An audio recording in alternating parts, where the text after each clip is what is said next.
Caitlyn Smith is with me. Today has been proclaimed Caitlyn Smith Day in Cannon Falls. We had the mayor on this morning.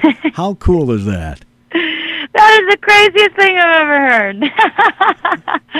What an absolute treat. That is so cool.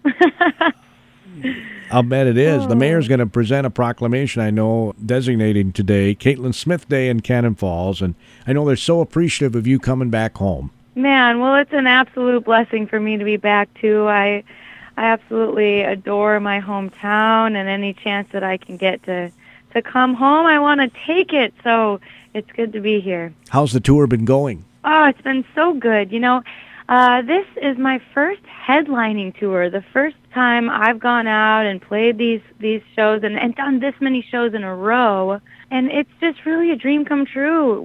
I think this is our 13th show, so we're now at the halfway point.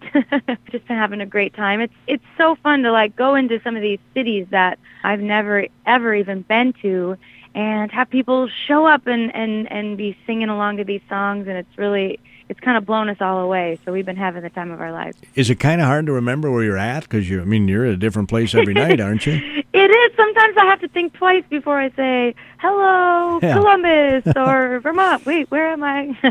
No, it can be a little, disorienting at times. I've been at concerts where they got it wrong, you know. Oh, for sure. And I could totally understand that. You're just hopping from the next city to the next every night, and it gets to be confusing. You have a favorite song on this album that you released in January, I think it was? Man, it's really hard to pick favorites. You know, your songs are a little bit like your kids, and right. You love them all for different reasons. I think I would be most proud of the song This Town Is Killing Me, because it's so honest and it's so much my story. But I love them all, so it's hard to pick one. So when you're saying This Town Is Killing Me, are you talking about Nashville? Yes, I mean, my journey has definitely been the long and winding road, one might say. And I moved to Nashville like 8 years ago, but I've been going there since I was a teenager. And where it is a beautiful town and incredible for musicians and artists alike, it also can be really brutal and really hard when you're constantly putting your art out there on the line to be judged, and then people are like, no, it's not quite good enough. It doesn't sound like the radio. We need to sell records. You know, it kind of gets a little heartbreaking and wearing at times. So that's kind of the backstory of that. Well, you've obviously found a niche in songwriting because you've written a number of songs that have been recording hits, right? Yeah, it's been quite the blessing. Signing on as a staff songwriter was kind of my plan B. I thought, okay, maybe I can actually make some money doing music if I write some songs for people.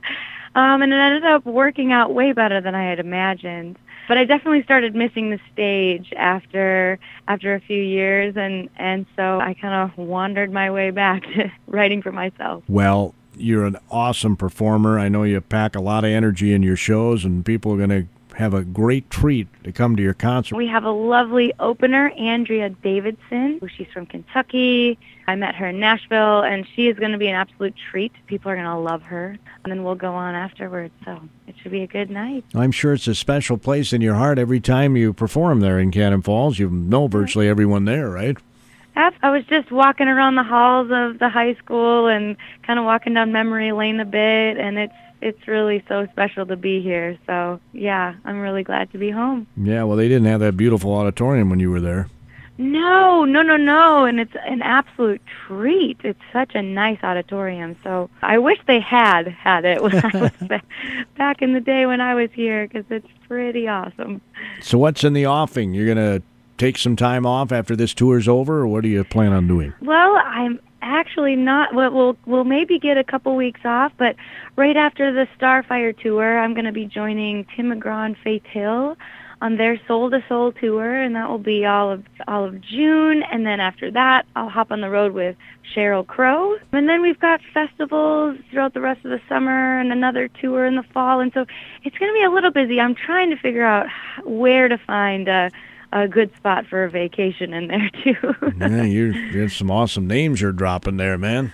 Yeah, it's pretty cool. I'm pretty excited. 2018 is shaping up to be pretty awesome. But it sounds to me like you prefer being the headliner. I would say, I mean, it's really two different scenarios. Like, when you're the headliner, people are showing up, they're coming to your show. Yep. And it's a totally different way to perform and to have a show versus when you're opening for someone, all of those people are really showing up to see them, and you're kind of just there, and you're in between them and the headliner. And so, you're really winning people over, and it's definitely a different mindset. And so there's different reasons why I like each kind of show scenario, but headlining is definitely more fun. It's a little easier. Well, it's Caitlyn Smith Day in Cannon Falls.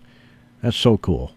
That's so crazy. I can't believe it. I mean, there's I don't even think Rod Johnson's had a day named in his honor. He really needs one, though, don't you think? He's a legend over in those parts. I don't think there's any question. He is a legend. You'll have to do some lobbying with the mayor on that, okay? Oh, my goodness. I'll have a little convo. Yeah, there you go. Hey, thanks, Caitlyn. It was a treat visiting with you. Thanks for taking time out of your busy schedule and break a leg tonight there on the stage.